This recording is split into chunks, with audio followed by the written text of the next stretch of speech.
Today is the day. We are swimming with whale sharks. So that's what we decided to do with our second day on the pause. Swim with whale sharks. This is why we were here. And even though we were really excited, we were a little nervous because even though we've been swimming in deep water, snorkeling in the ocean before, we've never been where you just can't see the ocean floor. Oh my goodness.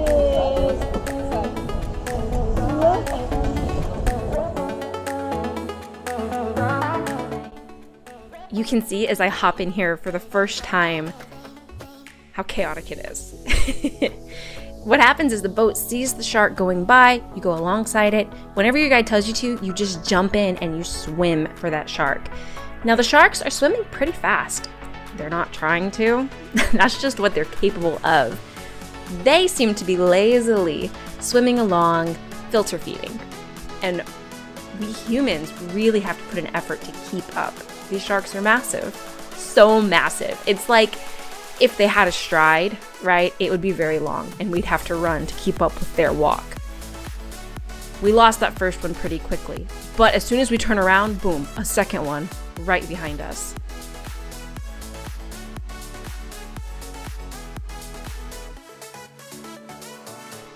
And you can see it's just doing its own thing. It goes another direction and disappears.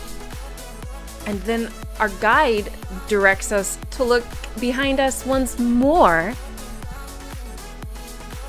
And we have this guy come by. See, there she is. She's pointing, she's telling us to look.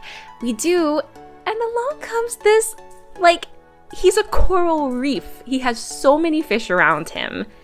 He's got this huge bait ball following him. And look at this. He's eating, okay, or she. And along his whole back is a school of these tropical yellow fish. This was my favorite shark, I don't know, viewing experience out of this day. This was so vibrant, so full of life. I loved it.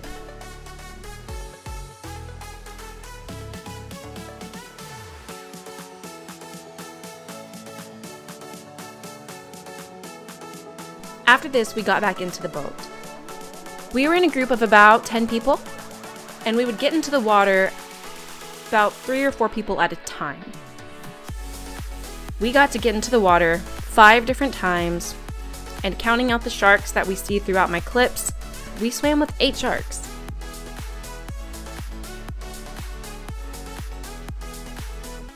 See, that's me, trying to keep up. Look at the bubbles coming off of my fins.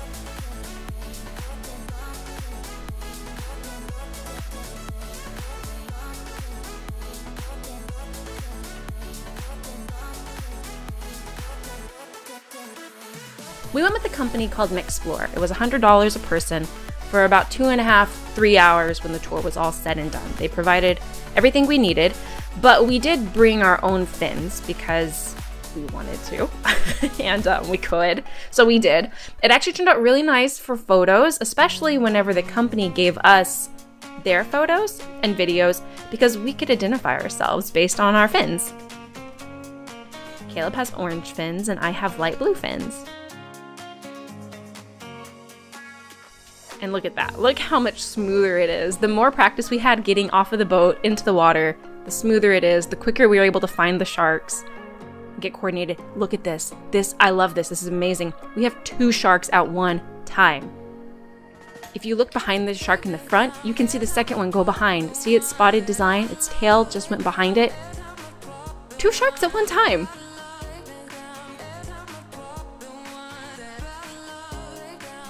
Now they say whale shark season begins in the pause whenever they have 9 sharks in the bay. Researchers are heavily involved with this whole process. I really love the way the government has come in and protected these sharks, but also made it available for tourists and for normal people to come and experience what La Paz has to offer here. 9 sharks in the bay, whale shark season begins. Only 14 boats at a time are allowed in this portion of the bay. They call it their whale shark sanctuary. It's just marked off with buoys. But the boats that go in and do tours are all actually tracked, monitored. Their speed is monitored by the local officials. I mean, to the second, if I understand right. As they are in the sanctuary, they are monitored. So the whale sharks are protected from speeding boats or boats that just aren't supposed to be in there at all, like cruise ships or fishing boats.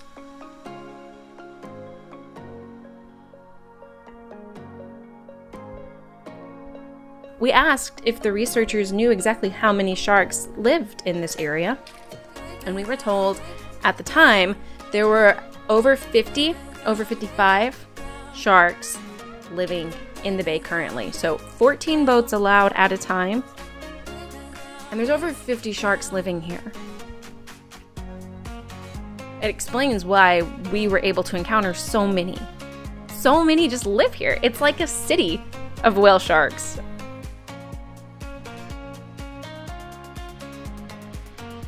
I love their spotted designs. It's so beautiful, and each one is different.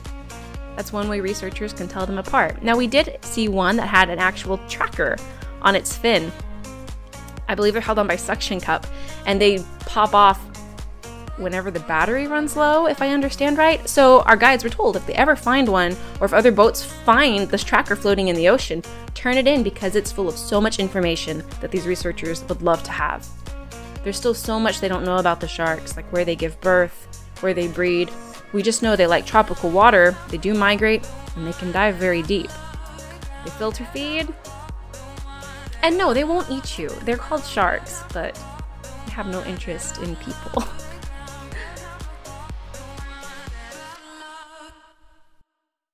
This was an amazing experience. This alone was worth all the time and effort of traveling to La Paz, Mexico. I would do it all over again just for this.